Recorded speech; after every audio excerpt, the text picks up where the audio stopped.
The illusionary experience you're about to have now, though, is very, very special, even in the context of the Magic Castle. The performer creates an illusion that very few magicians can do, the illusion of life. Some may call it technically animation, bringing an inanimate object to life, and nobody does it better than the act you're about to see. For that reason, they have been performing in the Lido in Paris, the very epitome of nightclub performances. Also, have a feature film coming out, I think in October, called Being John Malkovich, a rather unusual title, but this is a very unusual act, and it's incorporated very well into that film. It features Cameron Diaz and Mr. John Cusack and the artist you're about to meet. I do hope you'll put your hands together, give a warm Magic Castle welcome to the Huber Marionettes and the Illusion of Life.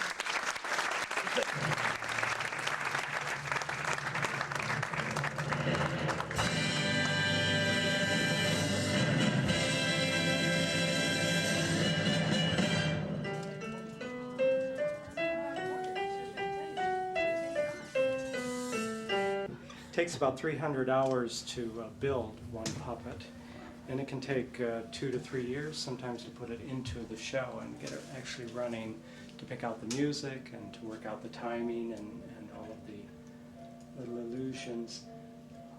Maxine, don't tire yourself out. Save it for the take. We're reloading, okay? Just be a minute. Good to go. Let's admit all this. Maxine, could we get you some water or coffee or anything while you're waiting on set? Or okay, need anything from your trailer? Maxine, can you step in? Can you step to your mark for focus? Okay, let's grab focus there, Sal. Is this a whole new setup? I had an interest in puppets from a very early age. I was so extremely shy that it was my way of expressing myself. I could still hide behind the character and express myself the way I wanted to, but I was hidden.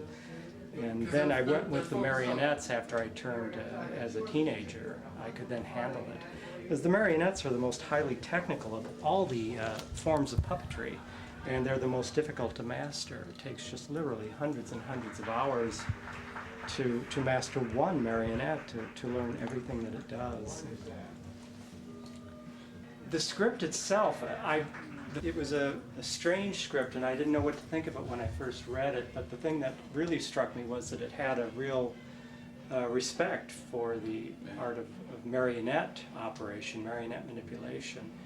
And since this is a dying art form and not too many people are familiar with it, it was an unusual situation, because usually if marionettes are incorporated in a script, they're put in as a children's birthday party entertainment or something very condescending for the art form.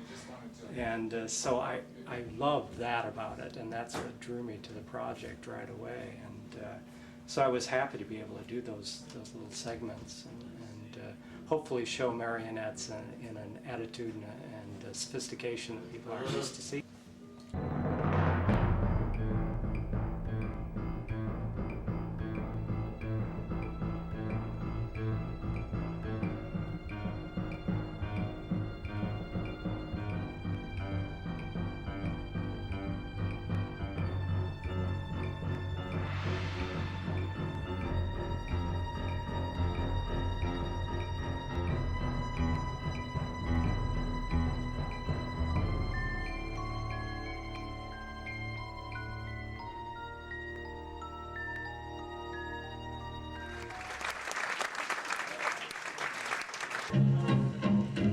From jive and swing to Harlem jazz, here's a red-hot mama with razzmatazz. Ladies and gentlemen, Miss Shirley You Jest.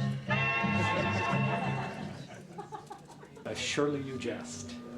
She's patterned after Nell Carter, and the voice is actually Ella Fitzgerald, a very young Ella Fitzgerald, 1939 recording. But yeah, she happens to be, I think, my personal favorite. I did her on The Tonight Show many years ago. But she had an instant personality when I created her, and it was very easy to actually do her act once I found the music. She just fell into it. She always had this attitude and personality about her. I knew exactly how she was going to move.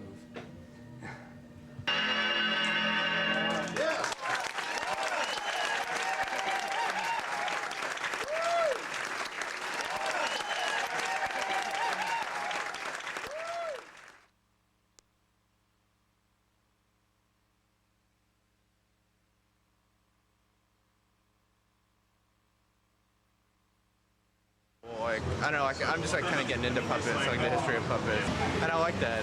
And like, I think like the puppetry added like a real dimension too, because I don't know, you never see anything about puppeteers, or you never see anything about. It's always like a writer, like it's always a writer, you know, or like an actor or something like it's like it's a film about an actor and he's tortured and stuff. You never see like the other kinds of tortured artists or whatever. Like puppeteers. And I think my favorite part was the sequence with John Malkovich being possessed by the puppeteer. And I really dug that part. I've always loved the art of puppetry, and that was just beautiful because I've never seen it used in a film like that. Okay, yeah. Cut right there, buddy. We'll stop shooting right there.